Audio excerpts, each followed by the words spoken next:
May 21 sangkap para matulungan ka sa iba't ibang karamdaman tulad ng diabetes, high blood, stroke, arthritis, kidney failure, cancer, viruses, at iba pa. Tumawag kay Doc Joey Bitito sa 0998-975-8121 or 0917-853-8933.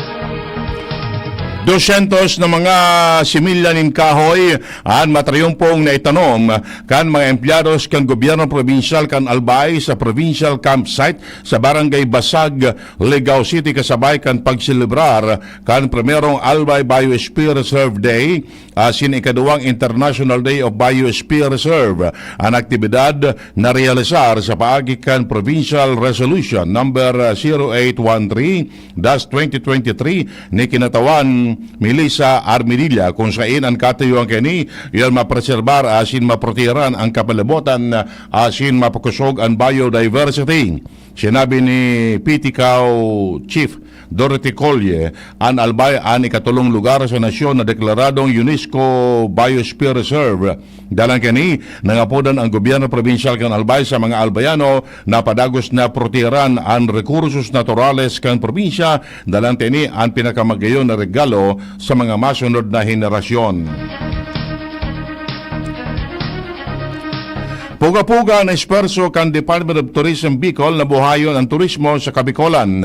Sigun kay DOT Regional Director Herbie Aguas, padagos ang sendang pagpapagayon sa mga pasyaras asin pagbugtak nin mga dekorasyon ngunya na pararina ang selebrasyon kan Kapaskuhan ngunya na taon. Sinabi ni Aguas na pera sa pagpapailaw sa darakulang Christmas tree, pig-antisiparan man ang taon na aktibidad kan ahensya na Pastores Bicol. Miyanras na pig-ingkanyar ni Aguas ang publiko na bisitahon ang mga pasyaran sa riyon ngunya nagkapaskuhan asin tabangan ang sendang ahensya sa pagpromotir kini sa ibang lugar.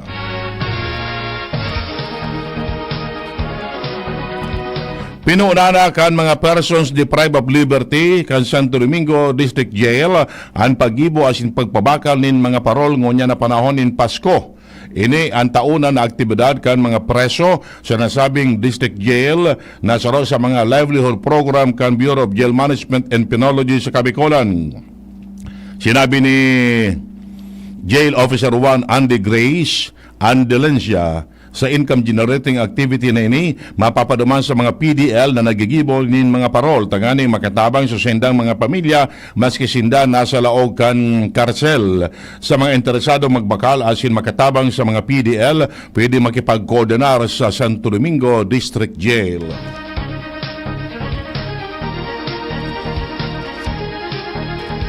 Uminabot sa 6.5 milyones pesos ang kantidad ka nakonfiskar na illegal na droga sa 95 drug operation na ginibo kan iba-ibang police units kan Oktubre sa Kabicolan. Sigun kay Lieutenant Colonel Malu Kalubakib, PRO5 spokesperson, kumpesto na sabing kantidad kan 860.4 gramos din shabu, 56.8 gramos nin marijuana, asin 130 gramos nin cocaine.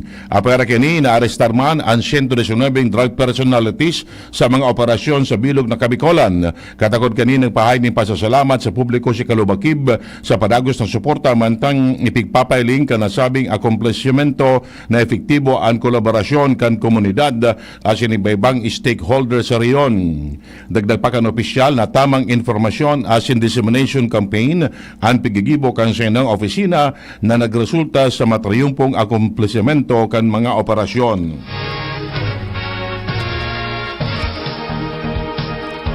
Negatibo pa sa Gudngunyan ang paghanap sa lalaking luminokso sa dagat mantang lunad kan Roro vessel na MV Don Eduardo kanakaaging undas. Sigun kay Coast Guard PT Officer 1 o First Class Saldi Banderia kan Coast Guard Masbate alauna imedyanin hapon kan Nobyembre 1 kan maghali sa Pantalan kan Masbate City ang nasabing barko pasasirin sa Piodoran Port sa Albay alagad alas 4 nin hapon kan mareparo kan sa iyang agom na day na ini sa barko.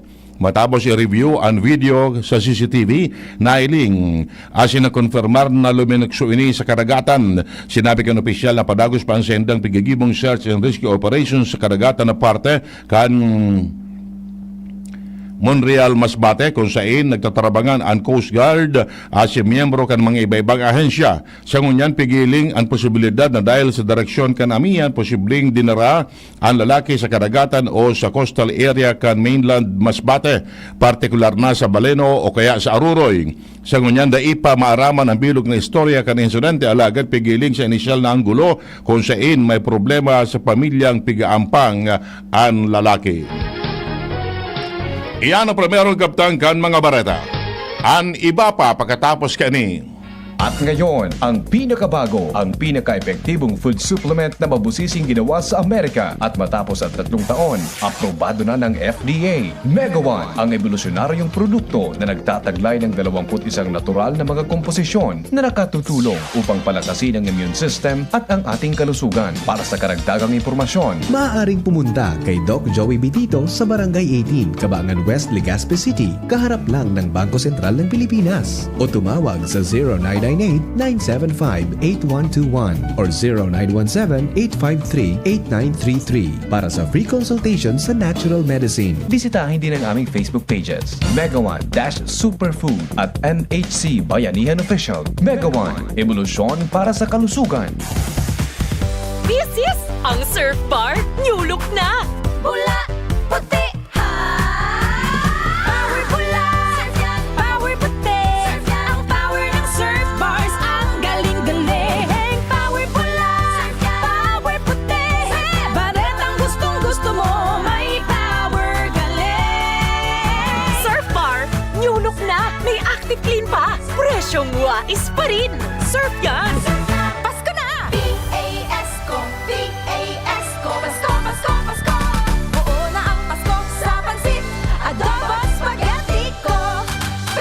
Pansit na shrimp sarap with Nor shrimp cubes. Adobo na meaty sarap with Nor chicken cubes.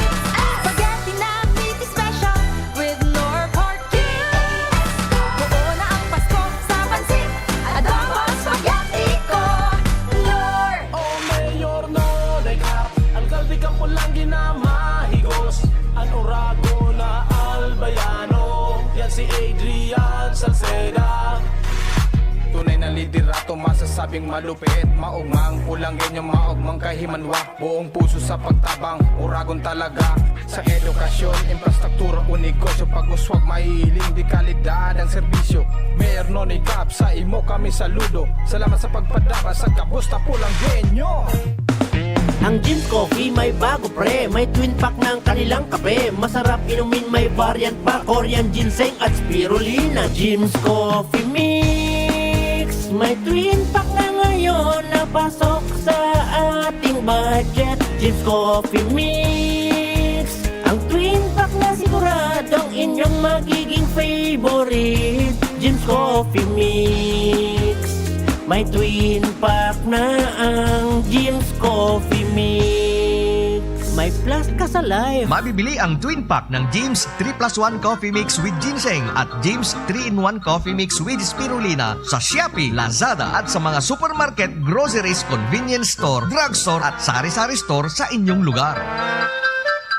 Ikaw ba ay isang pensyonado ng SSS o ng GSIS at kailangan mo ng pera? Pumunta o bumisita agad sa PCSD, People Center for Sustainable Development Incorporated. Dito sa PCSD, napakababa ng porsyento at marami ka pang mga benepisyo. Sa PCSD, kayo ay kasapi. Dito lang ang may pension loan na may free medical and hospitalization assistance, birthday at Christmas gift at nagbibigay pa ng educational assistance para sa anak at apo ng kliyente na pensyonado. Ang main office ng PCSD ay matatagpuan sa PCSD Building, Purok 3 Arimbay, Legazpi City. May branch office din kami sa sentro ng Legazpi sa 2nd floor, room 205, Hotel Rex Building sa taas ng Benz Baker sa harap ng St. Raphael Church. Para sa mga taga 1st District at mga karatig na munisipyo, magsadya sa aming branch office sa Santo Domingo na matatagpuan sa PCSD Building sa Resid San Roque, Santo Domingo, Albay. Sa Tabaco Branch Office, Panal, Tabaco City sa harap ng St. Gregory Seminary. Kung pension loan ang kailangan, PCSD ang puntahan.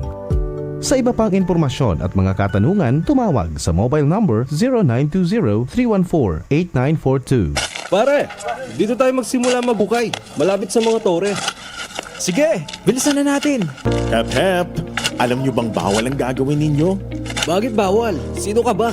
Ako si Linoy. Ayon sa RA 11361 o ang Anti-Obstruction of Power Lines Act, bawal ang pagtatanim, paghukay o pagsasagawa ng anumang konstruksyon malapit sa tore ng kuryente. Kapag nadikit sa linya ang mga gamit o sasakyan ninyo, pwede kayong makuryente at mamatay. Ang sino mang mapapatunayang lumabag sa batas ay maaaring makulong ng 6 na buwan hanggang 5 taon, pagmultahin ng 50,000 hanggang 200,000 piso. Huwag gawin ang bawal. I-report agad sa NGCP Tip Hotline sa 0917-847-6427 o 0918-847-6427. For a memorable, elegant, and nutritious catering service, Juliana's Catering Services is the caterer you can rely on.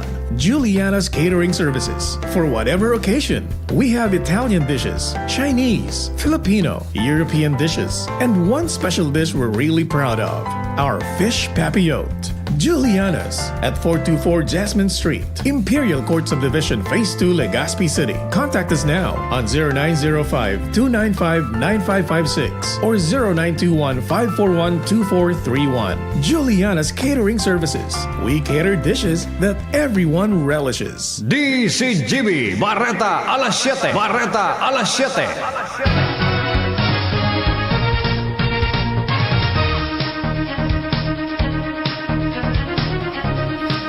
Detalles kan Barreta sa Lado Nacional.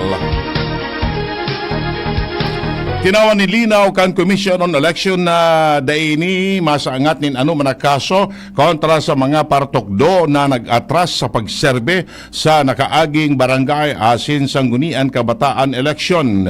Tinawan nindo ni Comelec Chair George Erwin Garcia na tatawanin danin importansya ang mga esperso kan mga partokdo kasabay kan pagladawan sa mga ini bilang mga herwe.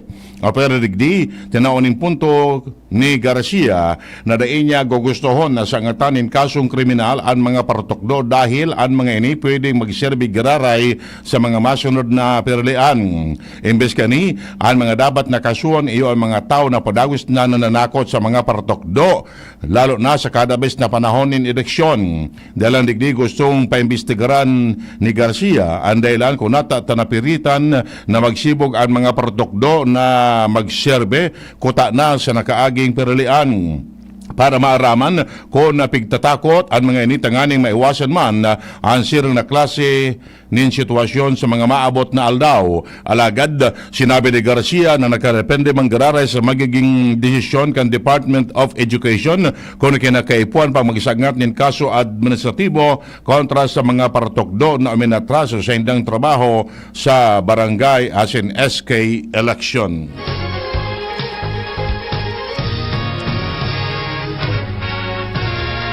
Matao ang Department of Education ng dagdag na service credit sa mga partokdo na nag-overtime sa pag-utob kan sa indang trabaho sa barangay asin SK election. Sinabi ni Deputy Spokesperson Attorney Michael Pua na 5 aldaw na service credit ang itatao kan ahensya sa mga partokdo. Alagad, piglinaw man ni Deputy Assistant Secretary Francis Bringas na bako kwarta ang service credit kundi leave credits na katumbas man sa rong aldaw na sweldo kan mga partokdo. Enot nang inireport na nagsurat ang grupo kan mga partokdo na Teachers Dignity Coalition sa Commission on Election na matawan in overtime pay ang mga partokdo dahil sa kadakol na trabaho kan eleksyon. Asin mga nagkaparapang partokdo ang padagos na nagtrabaho nin lampas 24 oras. Saro ang Pilipinas sa mga nasyon na may pinakalangkaw na level in self-reported loneliness o kamunduan base sa survey na ginibo kan Meta Gallup. Sobra ka nga kan mga Pilipino o 57% ang nagsasabing sinda namumundo. Masalangkaw ini kumpara sa pangkinaba na average na 24% sa global result.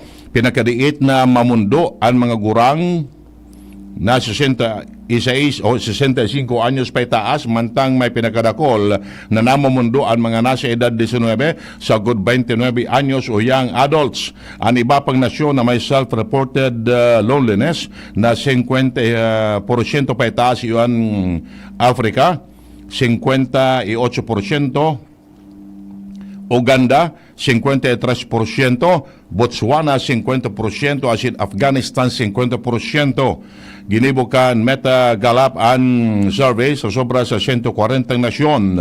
Sigun sa eksperto, dakula ang kinaraman sa kawaraning koneksyon sa ibang tao ana mamatian na kamunduan. Sigun kay Lilia Nang Guez, psychologist asin relational life coach, na sarong tao dapat socially connected bako sa nasa sa diri niya kundi konektado man siya sa ibang tao, barkada, miyembro kan pamilya pagiriba sa trabaho dahil sa social connectedness sa isarong forma nin suporta para digdi.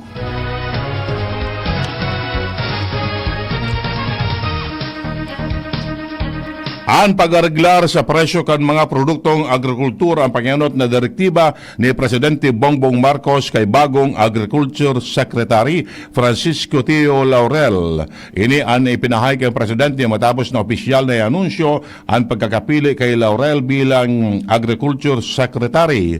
Sigun kay Marcos, dapat napakarayon ni Laurel ang presyo kan mga pangyayot na produktong agrikultural para dai madefisila ni marahay ang publiko, partikular na sa langkaw na presyo nin bagas, asukar, sibuyas, asin ibapa. Kaya ba naman sa patutukan kan Presidente ang epekto kan climate change sa agrikultura asin African swine fever na nakapiktar nin dakula sa industriya nin pag-uurig. Sinugo man ni Marcos si Laurel na maglatag nin tulos nin mga plano asin panghaluyan na plano sa agrikultura para mautob ang kamauotan kan gobyerno sa sufisyenteng supply nin pagkakan asin nalangkaw na produksyon. Importante man ay lingon kan bagong Agriculture Secretary ang mga teknolohiyang pigagamit kan Thailand, Indonesia, asin Vietnam sa agrikultura para makakuha ning kaaraman. Hali sa mga ini para sa pagpapakusog sa sektor nin agrikultura. Magagurumduman, inako kan Presidente na saro sa mga pangyunat na problema kan sa iyang administrasyon ang nalangkaw na presyo nin bagas dalan sa manipulasyon kan mga smugglers asin mga hoarders, kaya ipig-order niya ang padawis na paglapag asin pagrumpag sa mga ini. Welcome para kay Senate President Juan Miguel Zubiri ang pagkakapili ni Presidente Bongbong Marcos kay business tycoon Francisco Tio Laurel Jr. bilang Agriculture Secretary. Sigun kay Laurel o kay Zubiri, si Laurel may eksperyensya asin kakayahan sa pamamahala, kaya bago kung imamantener niya ang pinakaimportanteng ahensya sa nasyon. Ikinaugman ni Zubiri na personal na pinamahalaan kan Presidente ang DA asin pinanginutan ang pagbilog nin whole of government approach sa implementasyon ng mga importanteng reforma sa agricultural sector na nagpapakusog sa food security ka nasyon. Ngunya na ipinasa na kay Laurel ang trabaho, naglalaom si Zubiri na mautob kan opisyal ang sayang trabaho. Inumaman ni Senador Chis Escudero si Marcos na ngunyan nakapagpili na nin full-time secretary kan Department of Agriculture. Sinabi niyang igwang maiwas na eksperyensya asin kaaraman si Laurel pag-abot sa pagsisira asin agrikultura. Idinugang pa ni Escudero na midbid niya si Laurel na sincero, honesto asin maigoso sa iyang trabaho asin pigaantabayan ninda ang namakatrabaho kan Senado ang bagong Agriculture Secretary.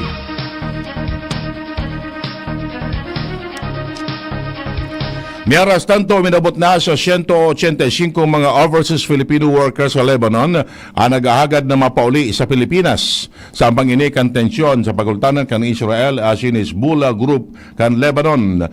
Kinonfirmar kan Department of Migrant Workers na apera sa anom na OFW na nagabot sa Pilipinas hali sa Lebanon. Igwapan 35 repatriates duman na pigpaproseso naman para makauli sa Pilipinas.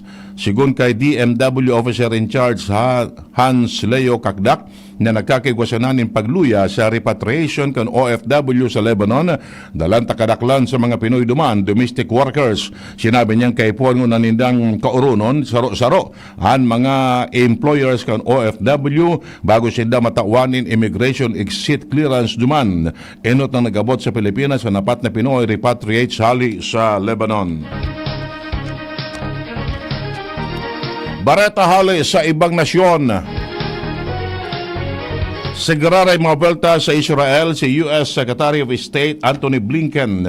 Sinabi kanina sa iyang kakaurunon ang nagkaparang opisyales kan Israel para mabawasan ang pagdakol kan mga nagkakagarada ng sibilyan sa Gaza Strip dalang sa labanan kan Israel asin Hamas militants. Tanawan ni Blinken na magkakanego na maging responsable ang mga Israel Defense Forces kada bes na sinda may pigigibong pag-atake. Apere sa Israel, madaman man si Blinken sa Jordan, South Korea asin India kung saan siniguro niya na gusto kaining mabawasan ang anuman na tensyon sa ibang nasyon dahil sa nangyayaring kararabokan sa Israel. Sa lado ng Karawat, sigararay na pinamadaan kan San Antonio Spurs ang Phoenix Suns sa atab na rematch kan duwang team na nagtapos sa skor na 132-121 pabor sa Spurs.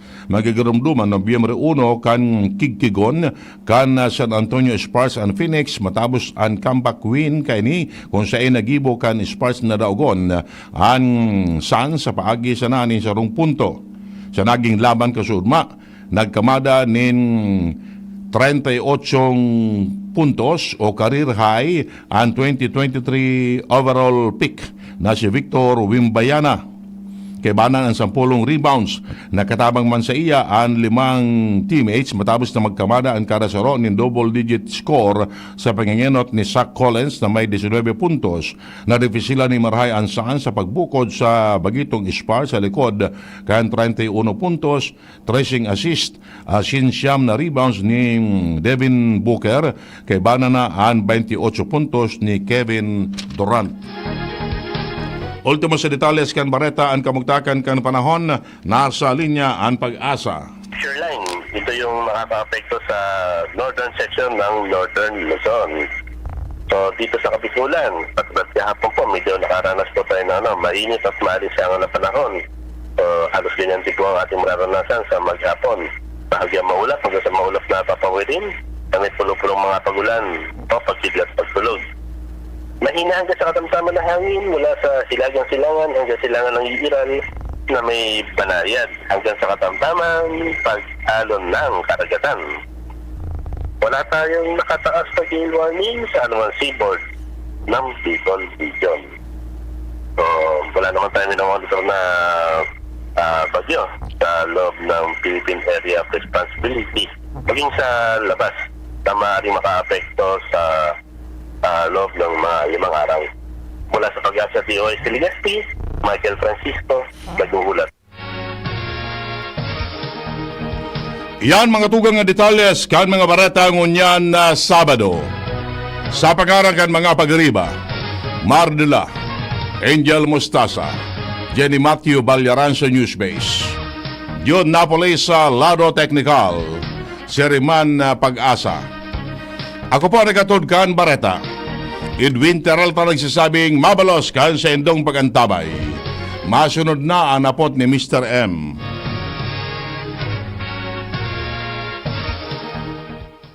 Ang DCGB Bareta alas 7. Abangan giraray sa aga. Ang hapon, masunod na pagkalipas lang kainin.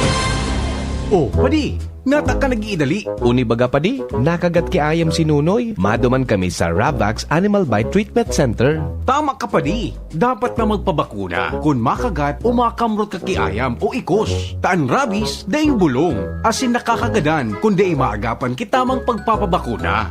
Iyon anggad padi. Kaya maduman kami sa Ravax Animal Bite Treatment Center.